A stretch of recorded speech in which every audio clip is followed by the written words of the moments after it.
Welcome to another video. If you are new to the channel, please subscribe and share the video with your friends. So let's begin. Chapter 6. New questions and ideas. Buddhism.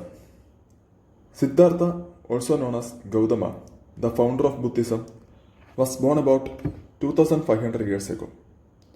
He belongs to a small Gana known as Sakyagana. So he belongs to Sakyagana and was a Kshatriya. Why we need Buddhism? So in previous chapter we study about Mahayana Buddhism. That is, there are cities are growing and peoples are having changed, the lives of peoples are changing. So they think about new ideas and there are changes in societies.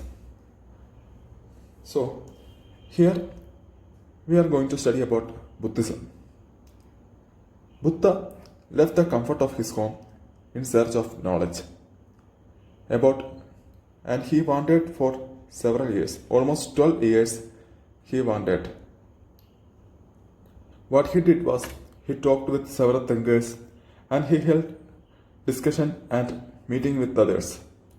So from all this, he realized that his path and he meditated for days under a peepal tree. So after 12 years, he meditated for days under a peepal tree at Bodh Gaya in Bihar, and there he attained the enlightenment. So Buddha attained the enlightenment under a peepal tree at Bodh Gaya in Bihar. It is a place at the present day of Bihar. And after attaining the enlightenment, he thought for the first time at Sarnath. It's near Varanasi. So Buddha, he left the home in search of the knowledge and he wandered for several years. It is almost 12 years. And he held discussions and meetings. And after that, he attained enlightenment under the peepal tree. And after attaining enlightenment, he taught for the first time at Sarnath near Varanasi. It is after attaining enlightenment, he is known as Buddha or wise one. So it is after he attained enlightenment, he is known as Buddha or wise one. So what Buddha taught? Buddha taught that life is full of suffering and unhappiness. Why is that? Life is full of suffering because we have cravings and desires. So when these cravings and desires were not fulfilled, we become unhappy, right? So sometimes even if we get what we want, we are not satisfied and we want even more or want other things. And this we called thirst or tanha. Buddha called it thirst or tanha. That is, even if we get we want, we are not satisfied. We want more. So that is we called thirst or tanha. And these cravings and desires that led to the life is full of suffering and unhappiness, which leads to unhappiness. So in order to overcome this, we need moderation in everything.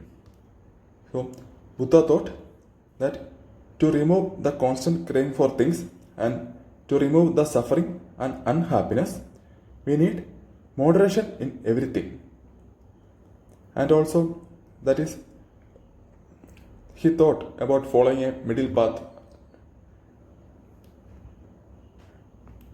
Following a middle path.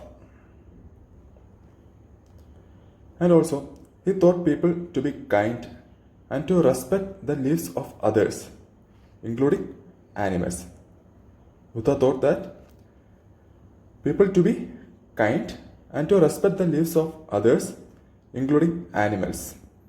He believed in karma. So, do you know what is karma? That is the results of our actions, whether good or bad.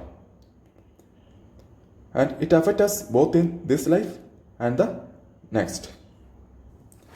Karma is nothing but that result of our action. Whether it is good or bad, it will affect on us in this life and also in the next life. And Buddha taught in the language Prakrit. It is the common language. So these are the things what Buddha taught. These are about Buddhism. Buddhism was born about 2500 years ago. The Siddhartha or Gautama, he left the comfort of his home in search of knowledge, and he wandered for several years. And under a peepal tree, he attained enlightenment.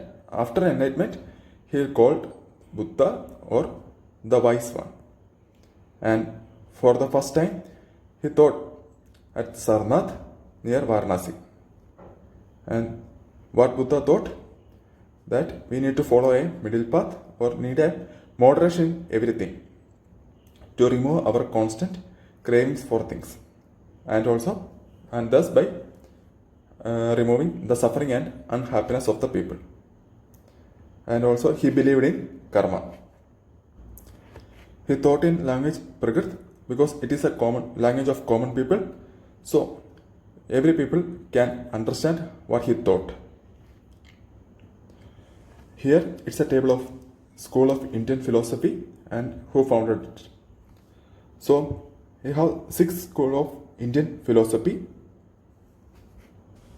These are Vaisheshika, founded by Konada, Nyaya, Samkhya, Yoga, Purva Mimamsa, Vedanta or Uttara Mimamsa. So next, Upanishad. What is Upanishad? Around that time, various other thinkers also tried to find answers to philosophical questions. Some of them wanted to know about life after the death. So they need to know life after the death.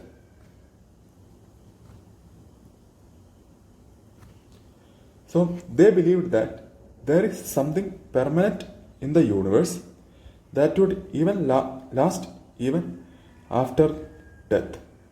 So what they believed, there is something permanent in the universe that would last even after the death. And they call it Atman or the individual soul, Brahman or the universal soul. And they believed that ultimately both the Atman and Brahman were one. And these ideas were recorded in the Upanishads, which is a later Vedic text. Upanishads is a later Vedic text. What are their ideas? That is Atman and about Brahman. That is, there is a life even after death. Why? Because they need to know what is about the life after death and know why sacrifice should be performed. So for that, their questions about that, they find both the Atman and Brahman were one. Do you know what Upanishad literally means? It means approaching and sitting near. So Upanishad means approaching and sitting near. So the text contains conversations between teachers and students. So it contained the conversation between teachers and students, and the ideas were present through simple dialogues. So this conversation and ideas that are presented through simple dialogues in Upanishads. So the next thing we study about Upanishadic thinkers. The most of Upanishadic thinkers were men, which contain Brahmins and Rajas. But there are women thinkers also, like Gargi, Abala, Gosha, and Maitreyi. These are women thinkers in Upanishadic. And there is another example, that Satyagama Jabala, who is a poor one and who made his name after his mother, the slave woman Jabali.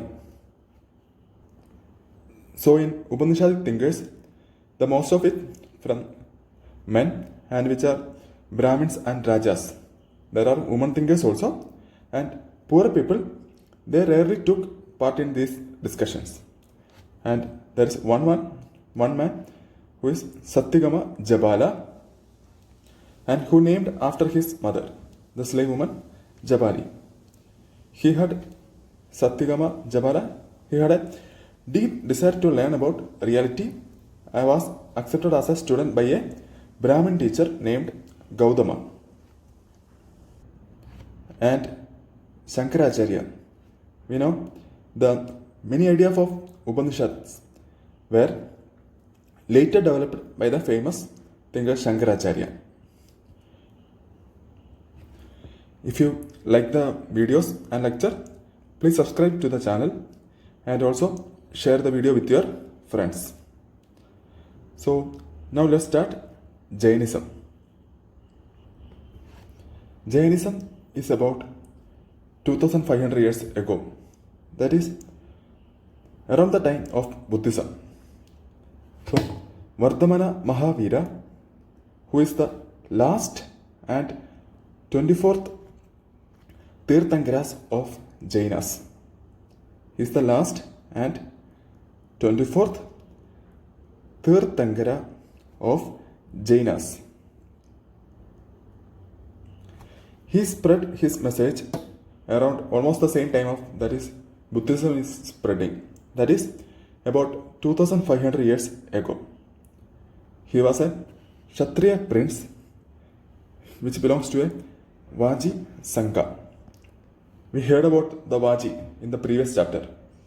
So, the Vardhamana Mahavira, who is the 24th Tirthankaras of Jainism, is a Kshatriya prince and belongs to Vaji Sangha. At the age of 30, he left the home and went to live in a forest. So, he also wandered like Buddha. At the age of 30, he left the home and went to live in a forest. And for almost 12 years, he had a lonely life, and at the end, he attained enlightenment. So, after left the home, at the age of 30, he lived in a forest and have a lonely life there. Lonely life. And after 12 years, at the end of that, he attained the enlightenment. So, what is his thoughts? He thought simple doctrine, that is, men and women who wish to know the truth must leave their homes. And he advised to follow ahimsa, that is, not hurting or killing living beings. These include both human and animals. Human and animals. So, not hurting or killing living beings. All beings long to live. To all, life is dear.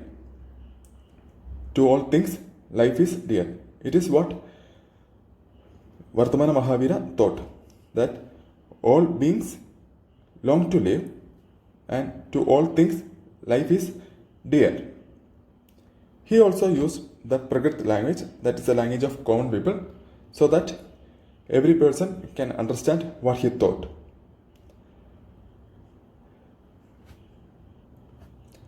The Prakrit spoken in Magadha was known as Magadhi.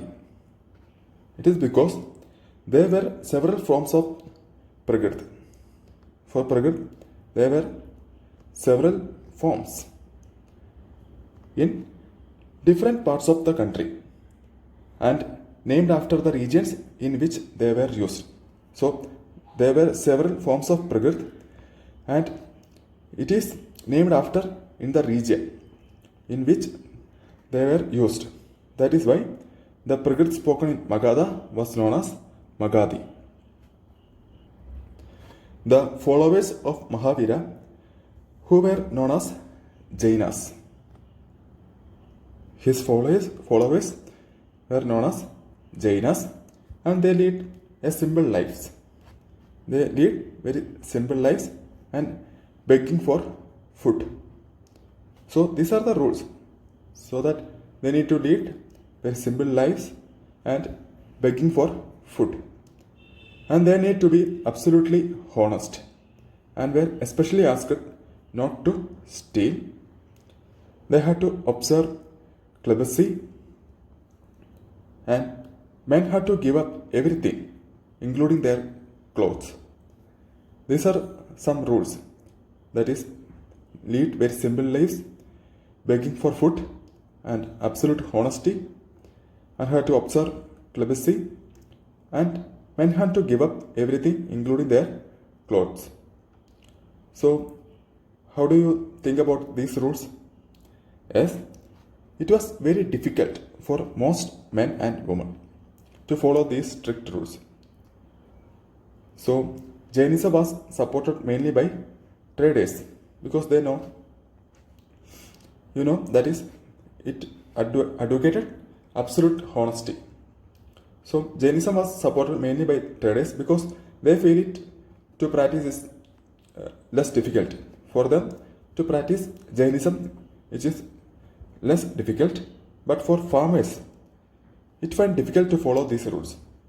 Do you know why? Why farmers find it difficult to follow these rules? Because they need to kill insect, right? To protect their crops, farmers need to kill insects to protect the crops. So, Jainism, it advocated that all beings long to live, to all things life is dear. That is, follow ahimsa, not hurting or killing living beings, which include humans and animals. So, the farmers find it difficult to follow these rules.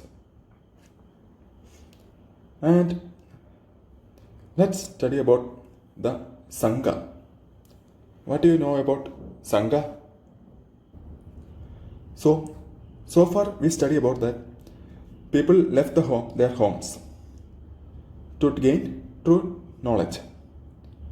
So, Sangha is an association of those who left their homes. It's an association of those who left their homes. Why they left the home? Because in order to attain enlightenment, Buddha and Jainism advocated that they need to left the home.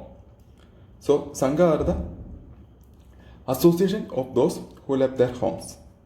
These are monastic communities of monks and nuns, and the rules of Buddhist Sangha, it is known as Vinaya Pitaka. So, the rules of Buddhist Sangha is known as Vinaya Pitaka. And there were separate branches for men and women. In Buddhist Sangha, there were separate branches for men and women. All men could join the Sangha. But for other people, they need permission from their superior. That is, the children need permission from their parents. The slaves need the permission of their masters. Like that. So, the men and women who joined the Sangha led a simple life. In Sangha, they led simple life. And so what they did in this was, most of time they meditated. So in Sangha, most of time they meditated, and they went to cities and village to beg for food during fixed hours. And that is why they were known as bhikkhus. They are known as bhikkhus because they beg for food.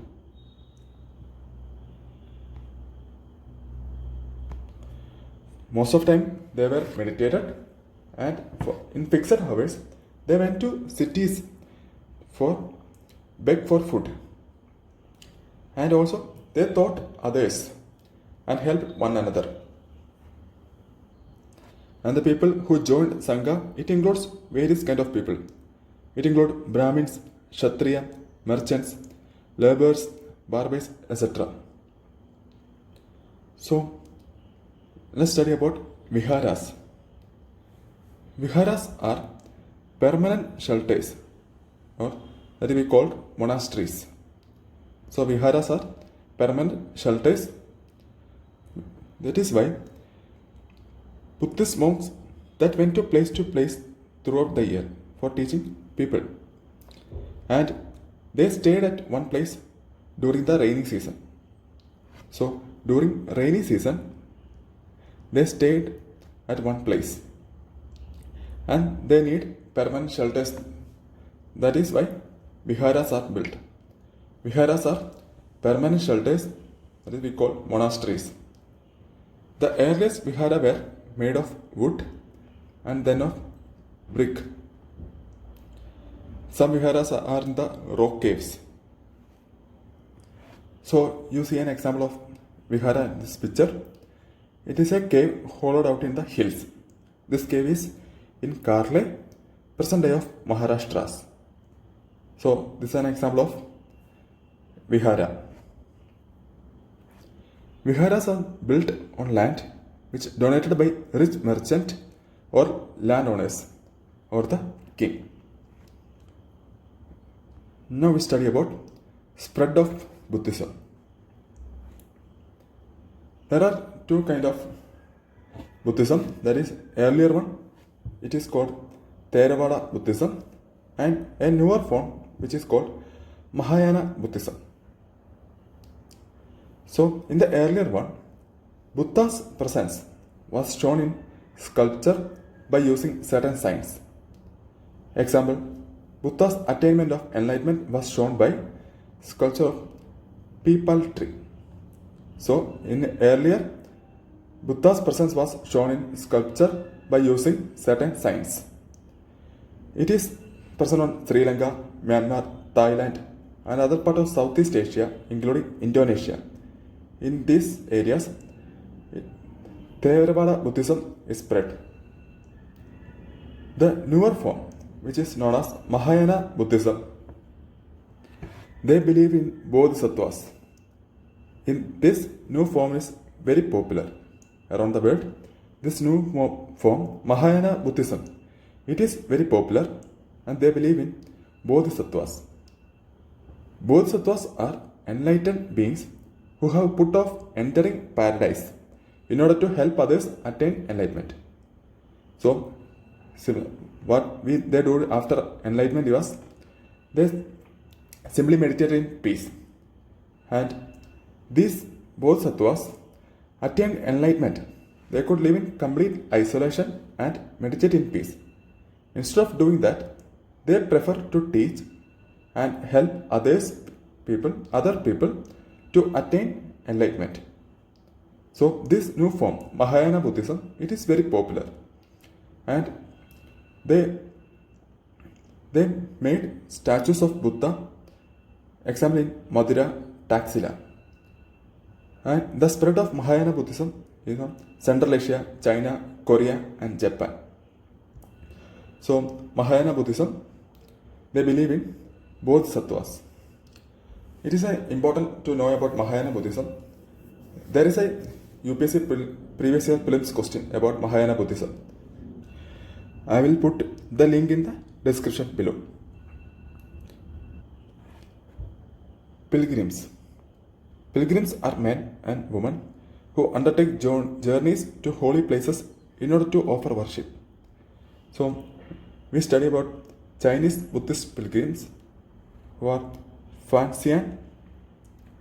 He came to the subcontinent about 1600 years ago, and Xuan Zhang and I Qing, who came after. They came about 1400 years ago. So, each pilgrim left an account of his journey. They wrote dangers they encountered on their travels. So, these are the key words you need to remember: Tanha, Pragat, Upanishad, Atman, Brahman, Ahimsa, Jaina, Sangha, Bhikkhu, Vihara, Ashrama.